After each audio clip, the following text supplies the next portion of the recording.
It's a clean slate. It's a different control. The score is kind of wiped in that sense. And in the SEC, you got to play well in all three segments. So what can Fabi bring to the table in these first two games?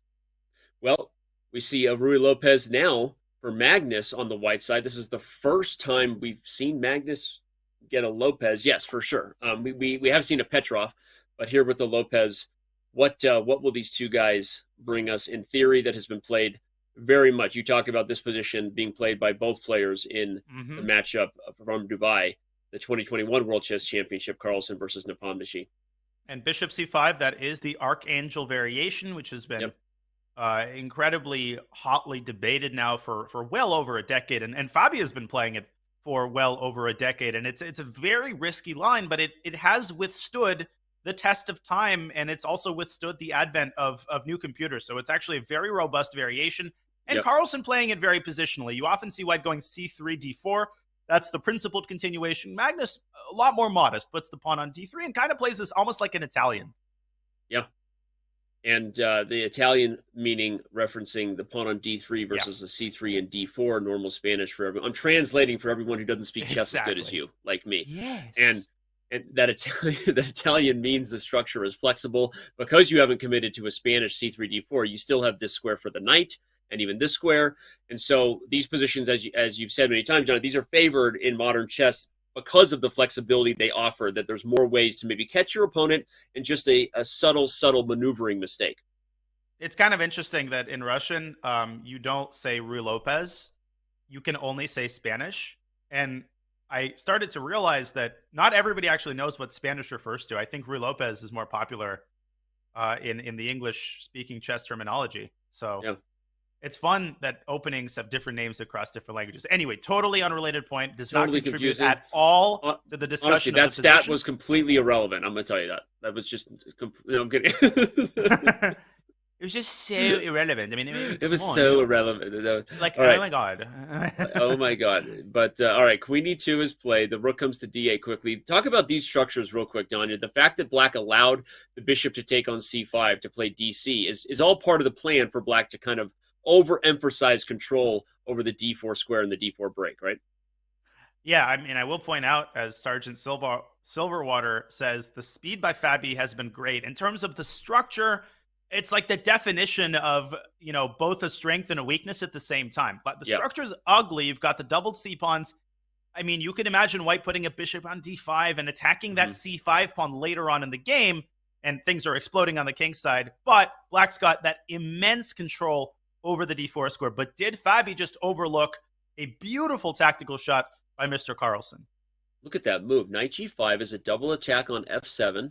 It also opens up the queen to hit H5 for all visual learners out there. Get your coloring books out. I'm about to draw some arrows. You could play Knight F4 and gain a tempo on the queen, but you lose F7 with check. But can you take it with King F8? What? Can we go to the back cave here? Analyze this thing? What is going on in this position? I have zero ideas. Oh my God. Knight F4. Magnus's idea might be knight takes F7 with the queen sack. What? You're going to sack the queen with check? I think I'm going to do just that, my friend. And Queen F6, for example. Knight takes D8 check. And hey, you get a lot of business for the queen. We've got to work on this.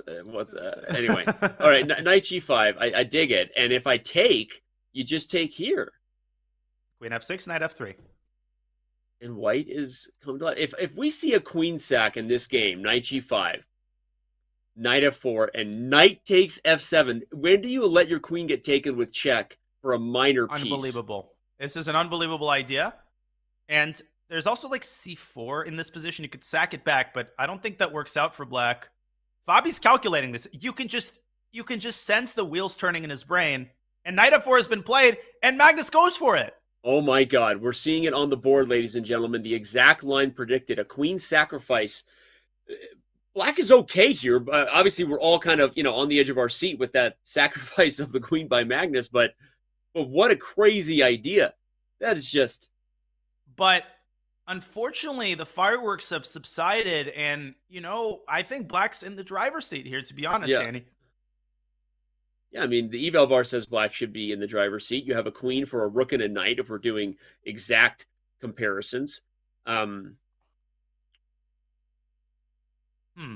So bishop e6 here comes to mind, and then maybe a long-term plan to harass White's queen side. Fabi doing just that, and he's doing it even more concretely. Yeah. This is another chance for Fabi. This might be actually his biggest chance of the match, because he's clearly better. He has Magnus reeling. Yeah, c4 was a very good move, by the way. If the knight took, everyone, the bishop hung. If the bishop took, the b2 pawn fell, so the bishop had to gain a tempo. But now on queen g6, you have a threat of bishop h3, and Magnus goes for this with knight c4. All right. Okay, knight e3. Right. Rook, maybe bring the rook into the game. If you're Fabi, maybe rook f8 or even h5 is the kind of move he likes. Okay. A rook and a knight and a pawn for the queen. That equals 9 points.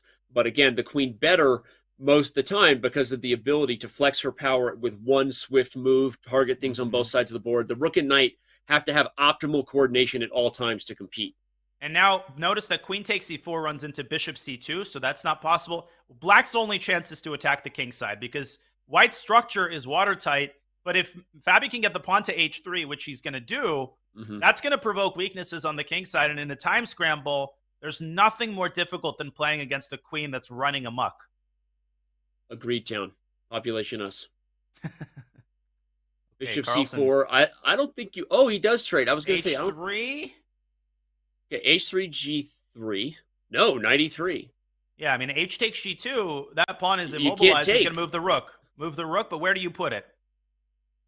Yeah, and then while while Magnus is gathering this pawn, Fabi's going to go after the e-pawn. That's exactly what I was going to say. I don't know. It looks like White might have a fortress here, but it's easy to get forked.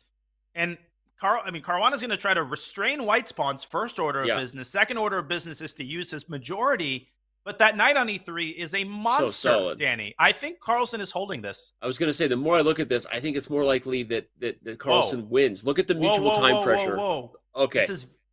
Now it's very reminiscent of the Carlsen-Nepo game from the World Championship. Oh, yeah. This is wild. Look at that. Oh, look at 4! If you take it, knight d5. Oh, so close to winning the queen. Fork. But Caruana stays on top. Okay, there's g5. Okay, there's g5 coming. So you had to be careful. He puts the rook on g4. Now, what is going on? 5 seconds, 4 seconds. Rook e4. Oh my gosh! This should be a draw. I don't know. I don't know that either player wants a draw. No, Carlsen is definitely the one playing for a win here. Definitely. I agree. Given the time scramble. If you go c5, there's queen g1 though, picking up the pawn. Oh. Queen g1. Okay. Here comes the king. Oh my god. Oh. Queen f6. This is what? Queen f6. Oh, yeah, queen f6. He could have won the f pawn. He can still do it. Still has it. Still had it. Fabi's collapsing, though. This is where he struggled so much. Here comes g5. He just gives up the pawn. Oh, no. King d7. It's going to be over. This is just like Carlsen-Nepo, and he's just pre-moving.